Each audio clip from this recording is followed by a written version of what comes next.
As New York City Ballet shoe colorist, Tim Foster brings a niche and needed craft. That's the headline from the New York Times, and it introduces us to a man working in a space most theatergoers never see. If you take the elevator at the David H. Aycock Theater at Lincoln Center as high as it will go, then climb another flight of stairs and walk down a cinder block hallway, you'll find a small room that looks like a cross between a chemistry lab and an artist's studio. This is where Tim Foster spends his days, surrounded by bottles of pigment, brushes, and rows of pointe shoes waiting for their transformation. Foster is a shoe colorist, a title that might sound unusual, but his work is essential.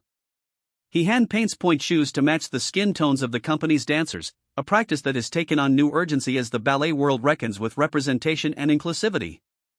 For decades, pointe shoes came in a single shade of pink, designed for white dancers. Dancers of color have long had to pancake their shoes with foundation or powder to blend with their skin, a time-consuming and imperfect solution. Foster's craft eliminates that burden. He mixes custom shades for each dancer, applying multiple thin layers so the shoe moves and breathes like skin. It's delicate, painstaking work. Each pair can take hours, but the result is profound. Dancers say it changes how they feel on stage, no longer adjusting straps or worrying about visible lines, they can focus entirely on the art.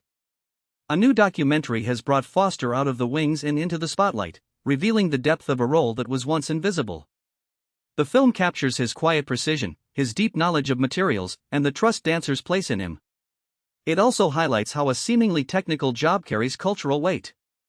By ensuring that every dancer, regardless of race, has shoes that disappear into their line, Foster is helping reshape an art form from the ground up. His story reminds us that progress in the arts often happens in the details, in the hands of people whose names we might not know but whose impact we feel in every performance. That's the story of Tim Foster, shoe colorist, and the quiet revolution he's painting, one pair at a time. Thanks for listening.